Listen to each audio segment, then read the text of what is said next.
LB stadium ఉన్నప్పుడు మళ్ళీ శంషాబాద్ దగ్గర లేదా ఉప్పల్లో స్టేడియం కడుతున్నప్పుడు మీకేమనిపించింది? అంటే ప్రజలు వాస్తవాన్ని అంగీకరించడానికి చాలా టైం పడుతుంది. మనతో పాటు కలిసి చదువుకున్నప్పుడు మనకన్నా బాగా చదివేవాళ్ళు ఉంటారు క్లాసులో, కానీ ఆడు బాగా చదువుతున్నాడనే నిజాన్ని మనం 30-40 ఏళ్ళు వచ్చినా కానీ ఒప్పుకోలేం. ఆ చదువుకునేటప్పుడు మనం ఒప్పుకోం. విల్ టెల్ సమ్ స్టోరీస్ ఆడికి ఏం తెలియదు, అతనికి ఏం తెలియదు, ఇట్లాంటి మాటలు ఏం మాడదు. ఒక నిజాన్ని అంగీకరించాలని టైం పడుతుంది. డెఫినెట్ గా ఈ ఎయిర్పోర్ట్ ఉండే ప్రాసెస్ దీనికి ఉంటుంది, ఈ ఎయిర్పోర్ట్ గన్నవరం ప్రజలే ఫ్యూచర్ లో శంషాబాద్ కన్నా ఎయిర్పోర్ట్ ఇక్కడ వస్తే అమరావతిలో వచ్చినప్పుడు దీన్ని వేరే యూసేజ్ కోసం ఉపయోగిస్తాం. ఓకే, దాంట్లో ఉంది కంపెనీలు వస్తే ఉద్యోగాలు పెరుగుతాయి తప్ప పారిశ్రామిక అభివృద్ధి తప్ప. చంద్రబాబు నాయుడు గారు ముఖ్యమంత్రి అవ్వకముందు పరిస్థితి వేరు. ఆంధ్రప్రదేశ్ రాష్ట్రంలో పి నరసింహారావు బంగారం తాకట్టు పెట్టిన స్థితిలో ఉన్న దేశాన్ని ఒడ్డున పడేశారు. చైనాతో పోటీ పడలేకపోయినా సేమ్ ఎకానమీ ఉన్నప్పుడు బంగారం తాకట్టులో ఉన్న దేశాన్ని ఆయన మీద అప్రతిష్ట ఉంది. కానీ వాజ్పేయి గారు ఒక్కోటితో పోగొట్టుకున్న అధికారాన్ని ఇవాళ నరేంద్ర మోడీ గారు 3 సార్లు అప్రతిహతంగా ప్రధానమంత్రి అవడానికి బీజేపీ పెరగడానికి కారణం నైతిక విలువలకు కట్టుబడి వాజ్పేయి గారు రాజీనామా చేయడం.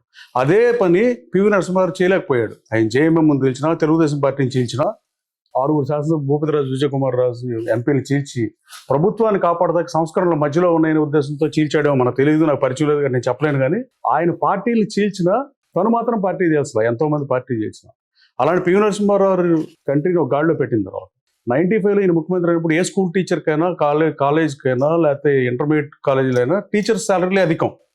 కానీ చంద్రబాబు నాయుడు గారు ముఖ్యమంత్రి అయిన తర్వాత ఐటీ విప్లవాత్మకంగా తీసుకురావడం వల్ల, మైక్రోసాఫ్ట్ హైదరాబాద్ బాట పట్టించడం వల్ల 98 మార్చిలో మైక్రోసాఫ్ట్ని తీసుకొస్తే తర్వాత కంపెనీలన్నీ హైదరాబాద్ బాట పట్టినాయి. అంటే రోడ్డు వేస్తే తర్వాత ఆటోమేటిక్గా బొళ్ళు వెళ్తాయి. In the same manner lot of companies came because of Microsoft.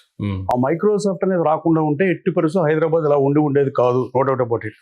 అలాగే మైక్రోసాఫ్ట్ వెండర్షిప్ అడగల చంద్రబాబు నాయుడు గారు. ఇప్పుడు ఇందా మీటింగ్లో కూడా చెబుతున్నాడు, నన్ను మైక్రోసాఫ్ట్ ఎందుకు పెట్టాలని బిల్ గేట్స్ అడిగితే ఏం చెప్పాననే దానికి ఆయన ఇందాక మీటింగ్లో పిల్లలకు చెప్తున్నారు సిద్ధార్థ కాలేజ్.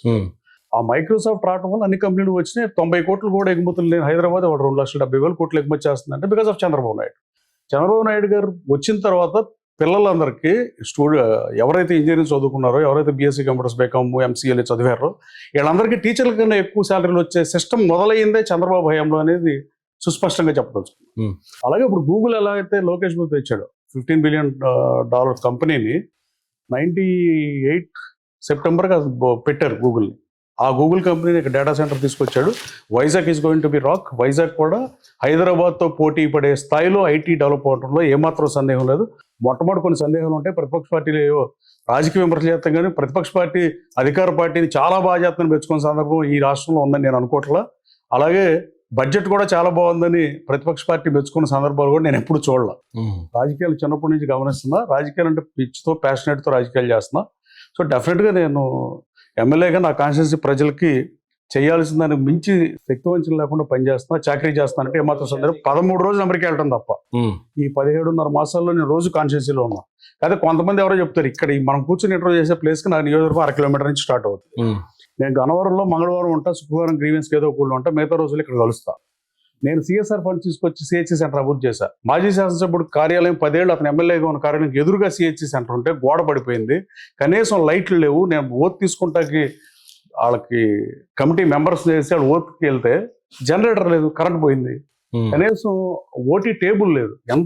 ఎంత హారిబుల్ థింగ్ అంటే సిహెచ్సి సెంటర్ దుర్మార్గంగా ఉంది. దాని 2,30,00,000 కోల్ ఇండియా చైర్మన్ అడిగి తెచ్చా, హెచ్సిఎల్ కంపెనీని అడిగా. గతంలో ఇక్కడ మంత్రులుగా పనిచేసిన వాళ్ళు, అది 2 మంత్రులు పనిచేసిన గుడివాడ బందరు, వాళ్ళు ప్రభుత్వంలో నిధులు తెచ్చుకోవాల్సింది పోయి గన్నవరం హెచ్సిఎల్ ఫౌండేషన్ దగ్గర ₹1,50,00,000 హెచ్సిఎల్ కంపెనీ దగ్గర సిఎస్ఆర్ ఫండ్ ఉంటే చెరువుకు 75 లక్షలు ఎత్తుకెళ్ళి వాళ్ళు అభివృద్ధి చేసామని చెబుతున్నారు. అంత సిగ్గుమాలిన మంత్రులు ఉంటారని నేను అనుకోను. కానీ ఇప్పుడు హెచ్సిఎల్ కంపెనీతో మాట్లాడి సిహెచ్సి సెంటర్ అభివృద్ధి చేస్తున్నా. సిహెచ్సి సెంటర్కి నేను నిధులు బయట నుంచి సిఎస్ఆర్ ఫండ్స్ ఇప్పుడు ₹3,80,00,000 తెచ్చా. ఐఓసీని 2 కోట్లు అడిగా. అలాగే ఇంటికి వెళ్ళి బిలో పవర్టీ లేని ఎస్సీ, బీసీ, చాలా తక్కువ మంది సిఎస్ఆర్ ఫండ్స్ మీద చాలా తక్కువ మంది ఎమ్మెల్యేలు ఫోకస్ చేస్తారు.